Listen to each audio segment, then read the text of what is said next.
Continuando nosso curso de Introdução à Informática, na aula de hoje nós vamos ver como deve ser feita a especificação de um computador, a especificação dos componentes internos de um computador, como é que você escolhe uma placa-mãe, como é que você escolhe um processador, que tipo de interface você vai comprar e como realizar essa escolha. E também vamos ver como é que a gente consegue pegar todos esses componentes que nós especificamos, interligar e montar, gerando no final um computador montado e funcionando.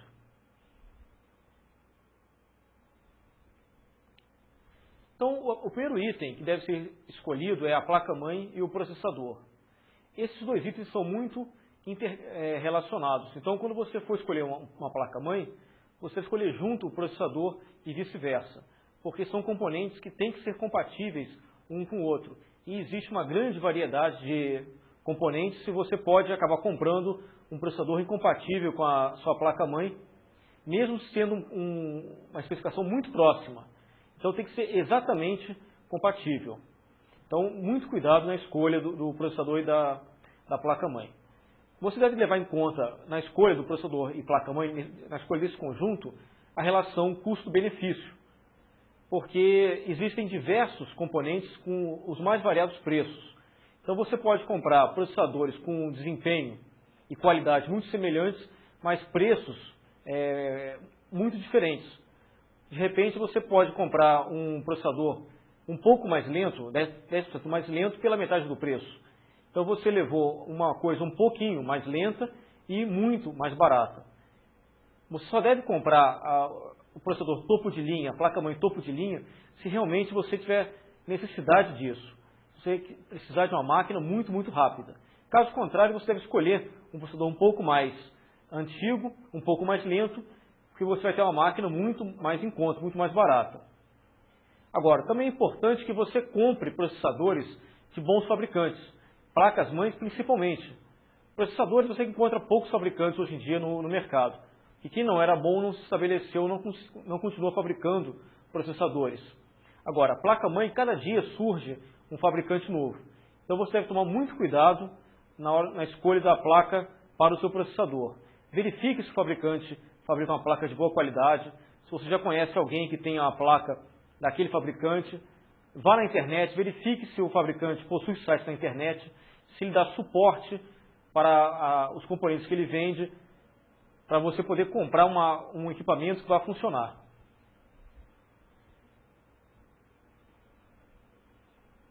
Outro item muito importante também na escolha do teu sistema é o sistema de dissipação de calor do processador.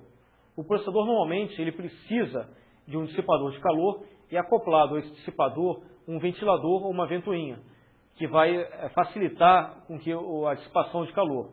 Muito cuidado, porque os processadores hoje em dia, eles esquentam muito e acabam queimando com facilidade. Então eles têm que ter um bom sistema de ventilação para dissipar esse calor. Isso deve ser visto no manual da placa-mãe ou durante a compra, se o vendedor te recomenda algum ventilador em especial. Muitos vendedores hoje só vendem o processador casado com o ventilador. Isso porque ele recomenda que você use aquele ventilador e para te dar garantia, ele quer que você use um ventilador adequado, para que um ventilador fraco não acabe queimando o processador por excesso de calor.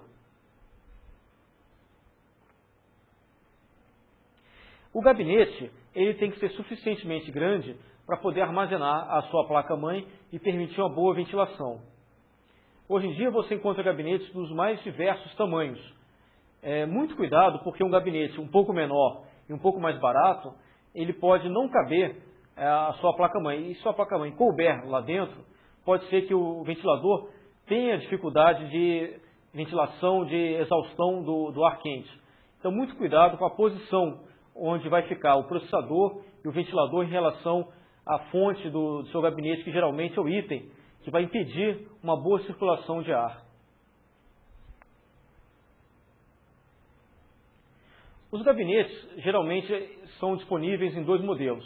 Um gabinete do tipo torre, um gabinete em pé, como esse aqui a gente tem para montagem, e um gabinete do tipo desktop, de mesa, onde você vai ter um gabinete com a montagem horizontal.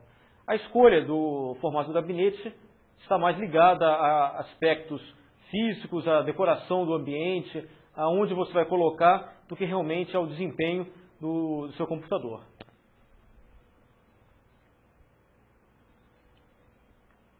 Então a primeira coisa é o seguinte, nós especificamos uma placa-mãe e um processador.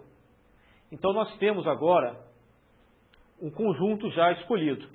Eu tenho aqui o processador montado no seu soquete e a placa-mãe escolhida de acordo com a relação custo-benefício, quando eu estava disposto a desembolsar para comprar o sistema. Algumas placas-mães, elas não precisam de nenhuma configuração. É só comprar, encaixar o processador e montar. Outras, eu tenho que configurar alguns jumpers na placa-mãe.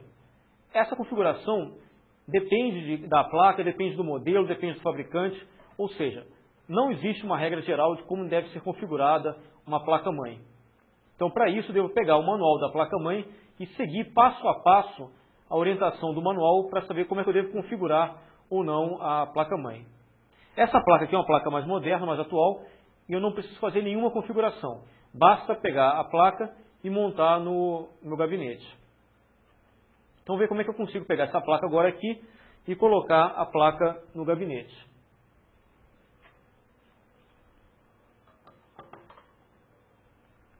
O meu gabinete possui uma chapa de aço aqui embaixo. E essa chapa de aço ela possui alguns furos de fixação. Se você notar bem, vai perceber que tem mais furo na chapa do que na placa-mãe. Então, você não vai utilizar todos esses furos no gabinete para fixar a placa-mãe. E também pode acontecer o contrário. Pode acontecer de algum furo na placa-mãe não coincidir exatamente com um furo aqui dessa chapa de aço. Isso também não é um problema. Você pode deixar algum furo na placa-mãe sem conexão. Mas se isso acontecer, você também pode fazer o seguinte. Esse espaçador de nylon, ele possui duas partes de conexão. Uma que você vai colocar na placa-mãe, a outra que você vai colocar no furo dessa chapa de aço. Se você tiver algum furo na placa-mãe que não coincida com o furo na chapa de aço, basta cortar esse pino daqui de baixo do espaçador e colocar na placa-mãe. Ele não vai fixar a placa-mãe, mas vai impedir que a placa-mãe sofra alguma espécie de pressão fora da posição. Então ele vai apoiar a placa-mãe. Ele não vai ser um fixador, mas vai servir como apoio à placa-mãe. Eu tenho dois tipos diferentes de espaçadores. Eu tenho esse metálico, que tem uma rosca externa numa extremidade e na outra extremidade uma rosca interna. E eu vou prender esses espaçadores nos furos da chapa de aço que tiverem rosca e coincidirem com o furo da placa-mãe. Mesmo esse espaçador sendo metálico, não há problema nenhum, porque ele foi feito exatamente para isso. A placa-mãe fornece um contato metálico no furo, que é um contato que deve ser exposto à chapa metálica. Então, vai passar corrente por ali sim, e é um aterramento da sua placa para transformar a sua placa numa placa imune a ruído, ou praticamente imune a ruído. Então, eu vou colocar os espaçadores na chapa de aço. Esse espaçador, vou parafusar aqui. Esse outro espaçador de nylon, eu vou colocar no furo dele aqui. Então, na minha chapa de aço eu tenho alguns espaçadores metálicos, alguns espaçadores de nylon. E eu vou colocar quantos espaçadores forem necessários, quantos espaçadores eu tiver disponível para colocar minha placa-mãe. Agora eu vou colocar prender minha placa-mãe nesses espaçadores. Então, vou colocar a placa-mãe e vou ajustar a furação. Com um pouco de pressão e cuidado, eu consigo fazer com que os espaçadores de nylon entrem na furação da placa-mãe. Cuidado para não quebrar a placa-mãe ou não romper nenhum filete de cobre. Agora eu vou pegar um parafuso e vou prender a placa-mãe no espaçador metálico que tem a rosca interna.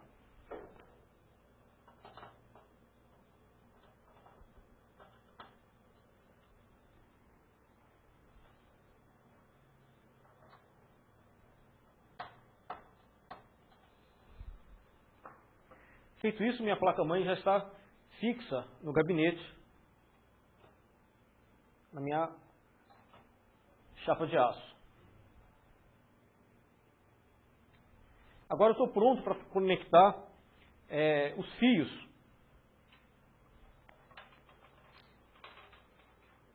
Esses fios daqui, que são os fios que vêm do alto-falante, das chaves frontais, chave de reset e dos LEDs também, que indicam atividade no HD e alimentação ligada da minha placa. Então vamos procurar a identificação aqui e vou encontrar chave de reset. Vou pegar o manual da minha placa-mãe e vou verificar aonde deve ser encaixado o reset. Depois vou pegar de turbo, se for o caso. Os gabinetes atuais não tem mais botão de turbo. Isso aí era uma chave que existia nos gabinetes antigos, nos gabinetes de 486. Depois eu tenho a alimentação, que é o Power LED. Vou procurar no manual da placa-mãe aonde encaixar. O display, se houver, nesse caso aqui nós não temos display no gabinete, então não tem o fio do display. O fio do LED indicando atividade no disco.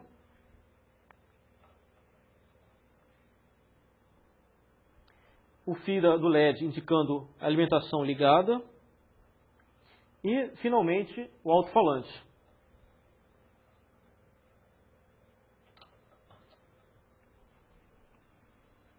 Pronto. Interliguei o painel frontal do meu gabinete à minha placa-mãe. Agora eu vou colocar o disco. Então eu tenho aqui o meu HD. Esse dispositivo aqui é onde eu vou armazenar todos os meus aplicativos, meus programas. Vai funcionar talvez como Drive C, como Drive D ou E, dependendo da configuração do meu disco. E quando eu comprar o meu HD, esse meu HD tem que ser compatível com a interface que eu vou colocar no meu computador. Nesse caso aqui, como nós vimos na aula passada, nós temos aqui uma interface IDE. Então aqui está a interface IDE, logo, esse meu HD tem que ser um HD IDE, para que eu possa conectar esse HD na minha interface. Eu poderia comprar um HD SCSI ou SCSI. É um HD um pouco mais caro, com uma interface um pouco mais cara, mas um HD muito melhor.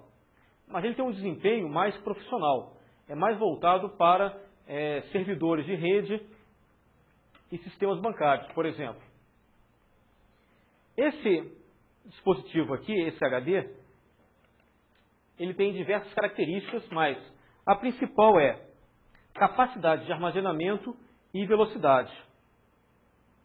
Então, quando eu vou comprar um HD, eu tenho que verificar o seguinte: qual é a capacidade de armazenamento que realmente eu estou precisando?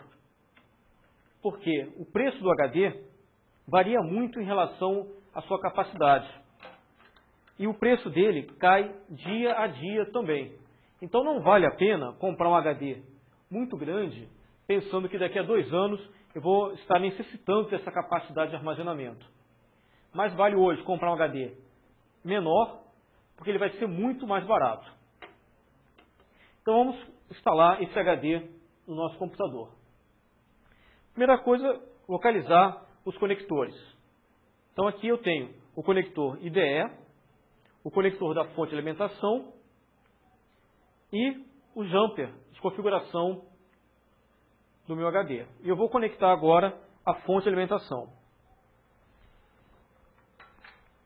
Então, aqui está o cabo da fonte de alimentação e eu vou colocar no HD. Notem que o cabo da fonte de alimentação ele tem um chanfro em duas pontas aqui. E aqui eu também encontro um conector com chanfro. Então, se eu tentar colocar o conector errado, ele não vai entrar. Não vou conseguir encaixar o conector. Agora, se eu colocar o conector na posição correta, ele entra facilmente no meu HD. Pronto. Conectei a alimentação ao HD. Agora eu vou conectar também o cabo IDE, que é esse cabo daqui.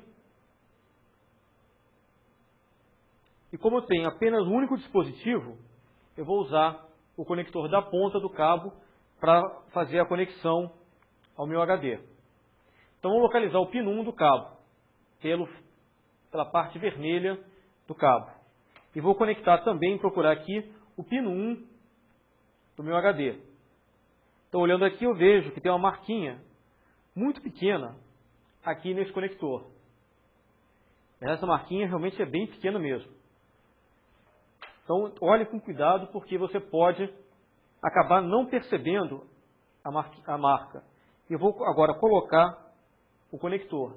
Esse conector ele entra nas duas posições, tanto na posição correta quanto invertida. Muito cuidado, então, para que você não coloque o conector ao contrário. E, finalmente, vou configurar também o meu HD como slave ou como master. No caso, como é o único HD do meu sistema, eu vou configurar como master, trocando aqui o jumper, colocando o jumper na posição correta, de acordo com a tabela que está impressa aqui, ou com a tabela que o vendedor tem me fornecido à parte. Mas é importante que eu tenha uma tabela de configuração e que eu configure o primeiro dispositivo IDE como master. Se eu aproveitar esse mesmo cabo e colocar um segundo dispositivo aqui, por exemplo, um CD-ROM, um DVD ou um zip disk, eu devo colocar o segundo dispositivo como slave.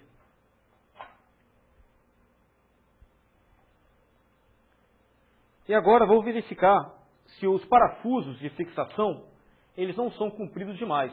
Porque pode acontecer que você, ao colocar o parafuso de fixação no seu disco, o parafuso ele entre demais e acabe encostando na placa de circuito. E você pode danificar ou a placa ou algum componente.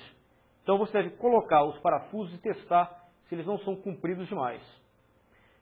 Se forem, você deve procurar ou um parafuso um pouco mais curto ou procurar cortar, na verdade, limar um pouco o parafuso para encurtar o parafuso.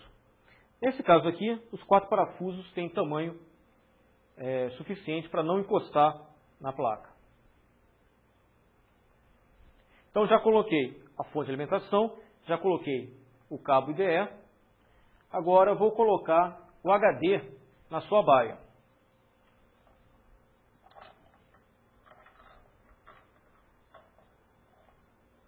Eu vou escolher uma posição vazia qualquer e vou colocar o disco. E agora vou fixar o meu HD. Um HD normalmente pode ser preso com 1 a 6 parafusos. 6 é um exagero, mas se você colocar apenas um parafuso prendendo o HD nessa baia, ele vai ficar fixo, mas não muito. Eu recomendo que você prenda o HD sempre com 4 parafusos. Então, vou fixar o HD.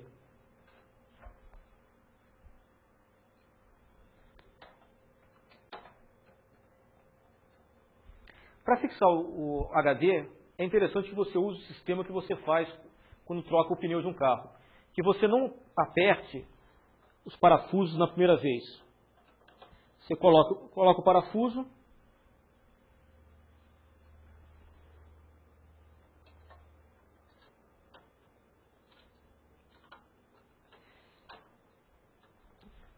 Depois dos 4 parafusos já presos ao HD, você coloca o HD numa posição confortável para ele e finalmente aperta os parafusos.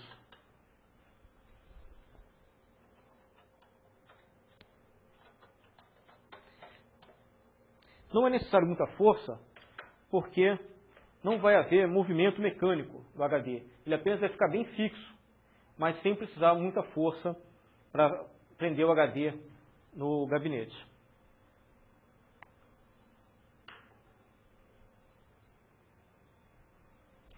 Se eu tiver outro dispositivo IDE qualquer aqui, por exemplo, eu tenho aqui o CD-ROM, poderia ser também um DVD.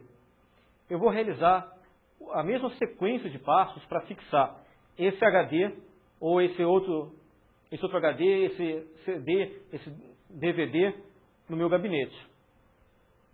Então eu vou colocar a alimentação e o cabo IDE.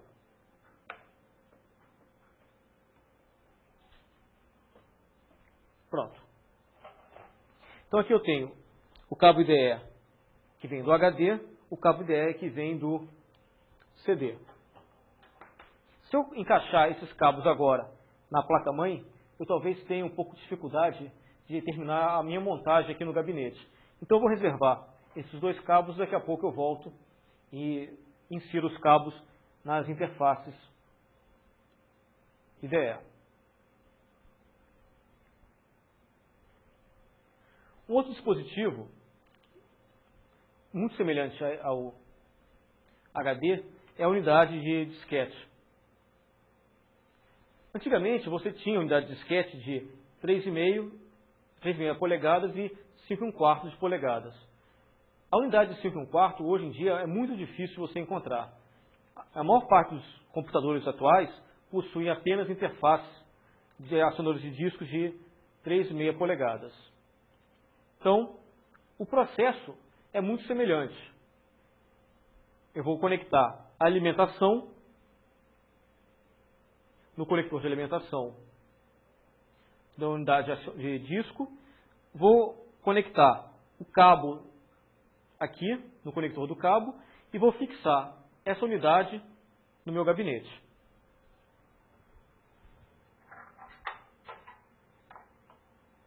Então o primeiro passo é, vou ligar a fonte.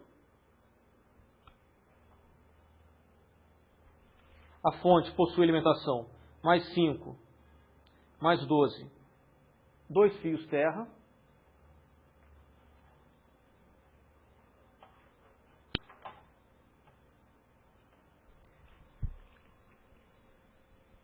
Aqui, o meu cabo de disco, de disquete, ele possui um conector, onde eu vou colocar a interface, na interface da placa-mãe. E eu tenho 2 conectores, este ou este daqui, onde eu vou colocar o disco B, se for o caso. Nós não temos um segundo disco B, então não vou usar esses conectores. E aqui na ponta nós temos o disco A.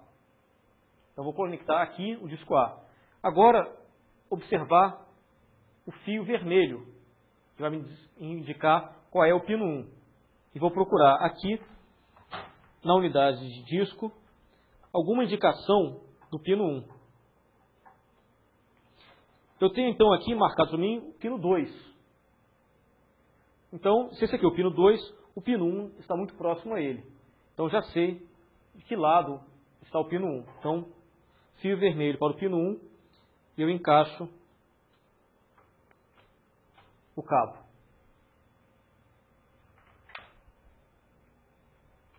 Eu já consegui colocar a alimentação, o cabo do flop e agora vou inserir o dispositivo na sua baia. Esse dispositivo ele tem que chegar até a ponta, porque ele tem uma abertura aqui onde eu vou colocar os disquetes. Então, quando eu colocar o dispositivo, tem que alinhar para que ele apareça bem lá de fora, para que eu tenha um acesso fácil ao dispositivo. E agora, vou prender o dispositivo com 4 parafusos.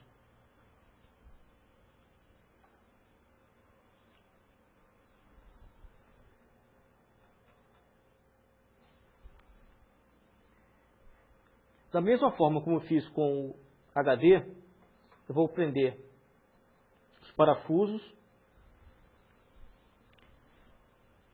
e vou depois apertar os parafusos.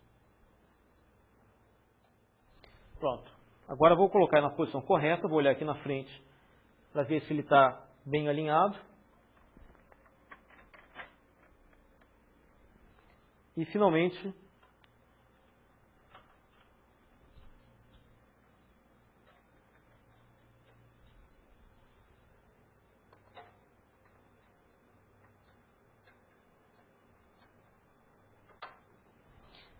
aperto os parafusos.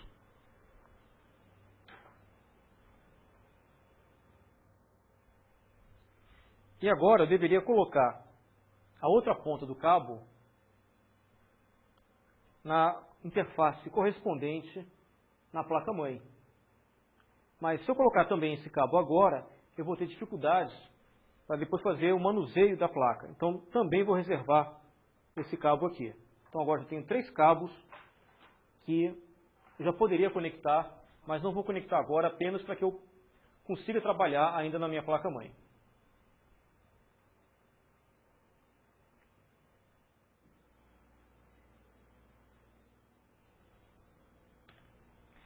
Nós vamos agora instalar as memórias na nossa placa-mãe. Para colocar memória, eu devo observar essa ranhura da memória e essa outra aqui também, para que elas encaixem perfeitamente no slot de memória, que também tem um sobressalto aqui. Então vou colocar a memória em pé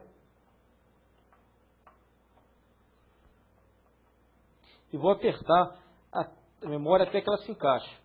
Observe que essas alavancas elas voltaram à posição naturalmente, travando a memória no seu slot. A outra memória, mesma coisa. Vou pegar, vou verificar o chanfro e vou inserir a memória no seu slot. Pronto, travou a memória aqui dentro. Então agora vou fechar essa chapa de aço aqui com a placa-mãe. E para isso eu tenho que terminar de instalar os cabos que eu não coloquei ainda. Então vamos colocar aqui o cabo de flop na interface do flop. Então vamos procurar aqui o pino 1 e vou encaixar o cabo. Vou pegar aqui agora o cabo do CD-ROM, que é um cabo IDE, e vou encaixar na interface IDE secundária. Também tomando cuidado com o pino 1.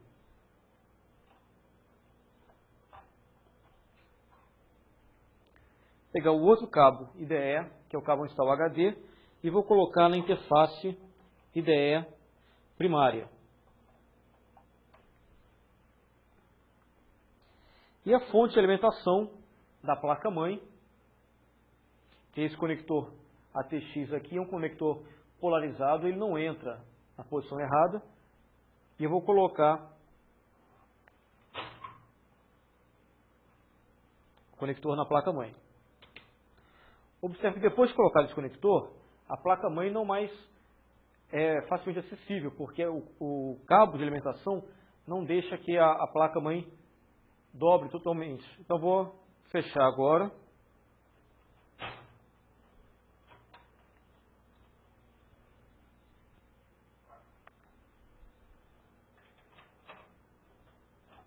Prendendo a chapa de aço no gabinete.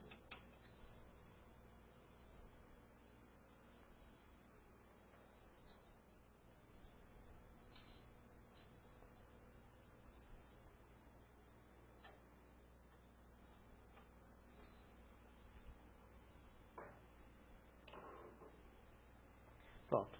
Então a chapa de aço agora está presa no gabinete juntamente com a placa-mãe.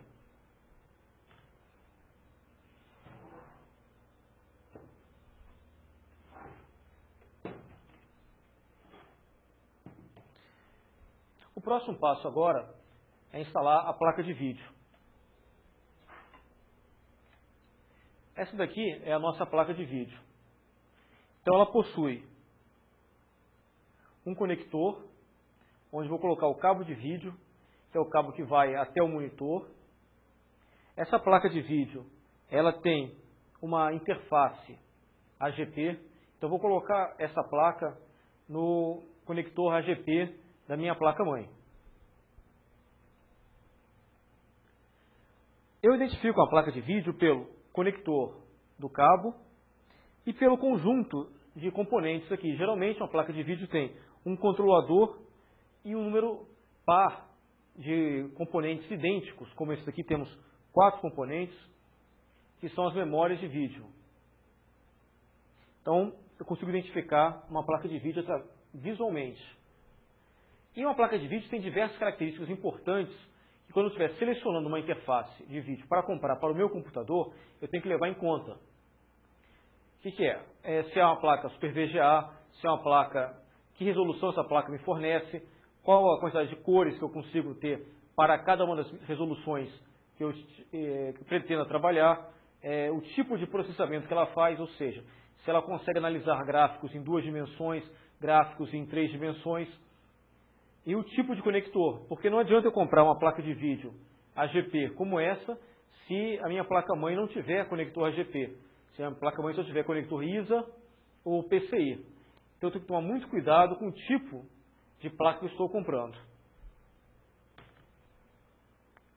Então eu vou colocar a minha placa de vídeo no meu gabinete.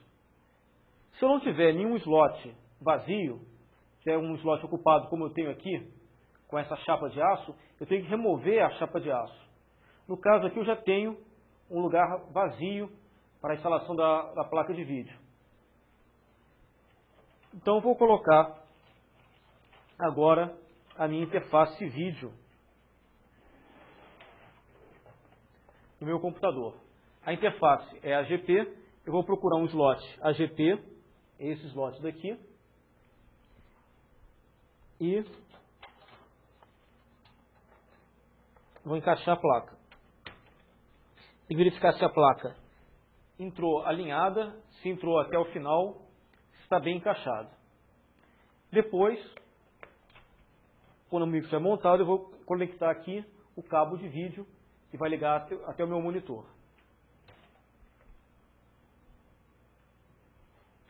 Agora eu vou instalar a placa de som. A minha placa de som é essa daqui. Tem o conector para o joystick, os conectores do microfone e da caixa de som, e aqui o conector PCI que vai na placa-mãe. Então eu vou procurar uma interface PCI vazia e vou conectar minha placa de som na minha placa-mãe. Quando eu estiver selecionando uma placa de som para comprar, eu tenho que tomar cuidado com diversos fatores. Porque placa de som eu encontro com os mais variados preços e características diferentes também. Por exemplo, eu posso ter uma placa de som simples que apenas reproduza som, converta som digital para som analógico. As placas mais sofisticadas, elas possuem mais canais, ou seja, uma placa simples, eu consigo um sistema estéreo de 2 canais. Existem placas hoje que tem 4, 5 e até 6 canais de áudio em separado. E tem também placas especiais que já decodificam em MP3, ou seja, aceleram o processamento da decodificação da informação, liberando a CPU para outras tarefas. Então você ouvir música em MP3 numa placa que tenha um decodificador MP3 embutido, é muito mais simples, você acaba não tendo aquela parte da música que acaba falhando quando o teu sistema está muito ocupado, quando você tem que acessar o disco, salvar um arquivo. Então são características importantes na escolha de uma placa de som.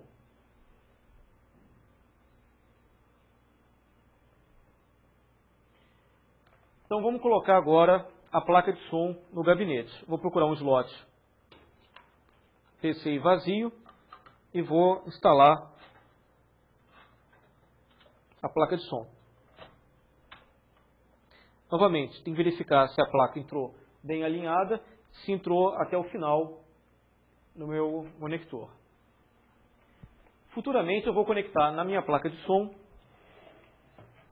os meus periféricos, o microfone, as caixas de som, o joystick, se for o caso.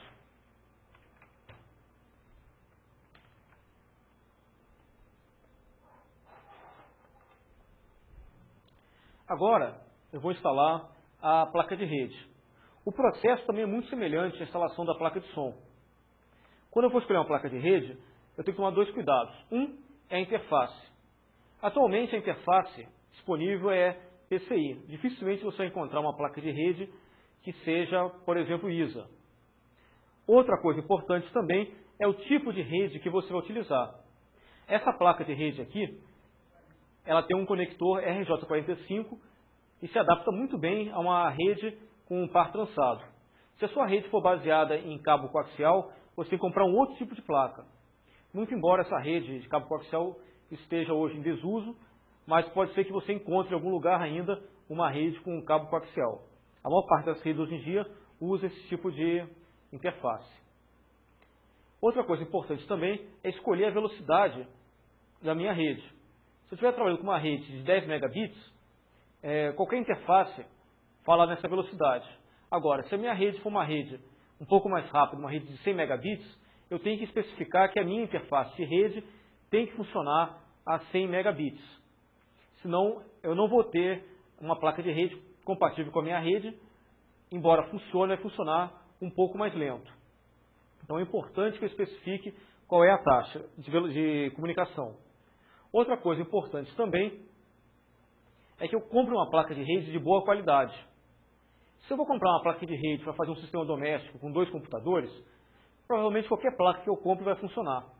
Agora, se eu estiver montando uma rede para um escritório, para uma empresa grande, seria interessante que eu tivesse placas de boa procedência, de boa qualidade, para que eu não tenha problemas depois na instalação da minha rede. Então, vou colocar a minha placa de rede, vou procurar um slot PCI vazio e vou instalar a placa de rede.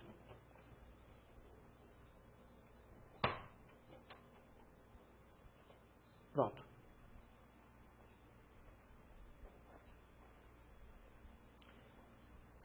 Por fim, faltou instalar a placa de fax modem. A placa de fax modem, ela possui 2 conectores aqui.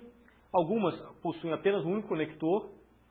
O primeiro conector eu vou usar para instalar o fio que vem da companhia telefônica até o meu computador. O segundo conector, se houver, eu vou instalar um telefone qualquer aqui. Esse telefone eu posso usar em conjunto com a minha placa de rede, porque se a linha estiver ocupada, a própria interface de rede corta a conexão com o meu telefone. Então, mesmo que eu tire o telefone do gancho, eu não vou derrubar a linha. Agora, se eu estiver trabalhando numa extensão e alguém puxar o telefone do gancho, é provável que a ligação caia, que eu não consiga mais transmitir meu fax ou que a minha conexão com a internet termine.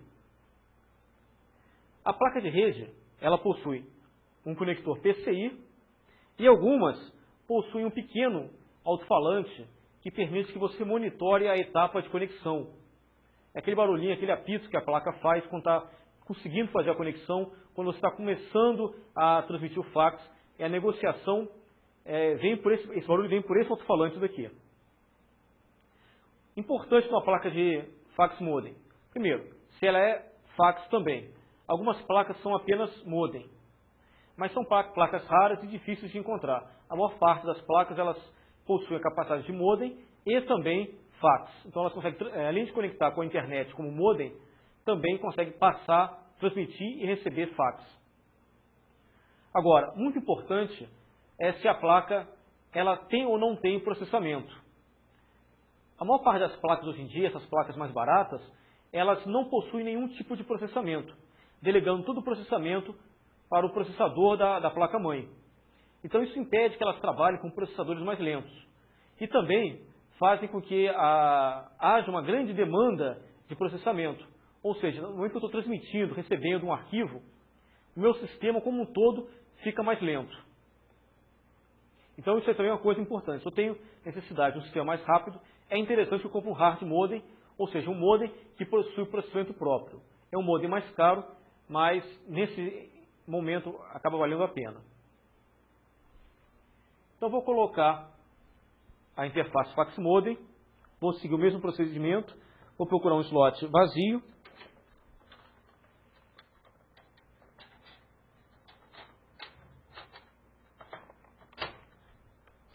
Pronto, coloquei a placa de fax modem aqui. Agora tem que verificar se a placa foi bem conectada, se está bem encaixado. E pronto, tem todos os meus periféricos montados aqui.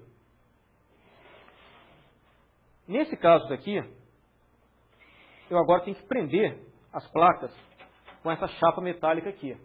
Normalmente, nos gabinetes eu tenho um parafuso que eu vou prender cada um dos componentes. Nesse daqui eu tenho uma chapa metálica que eu prendo todos os componentes, todas as interfaces de uma vez só. E essa chapa ela é fixa por 2 parafusos.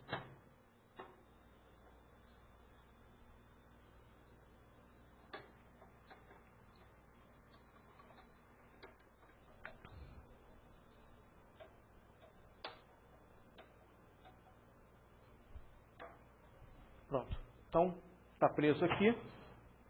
E agora nós quase praticamente encerramos a montagem do nosso computador. Basta apenas que eu feche o meu gabinete. Aqui não tem muito mistério. Só toma muito cuidado para que essa parte daqui entre dentro do trilho. E agora vou aparafusar a tampa do gabinete.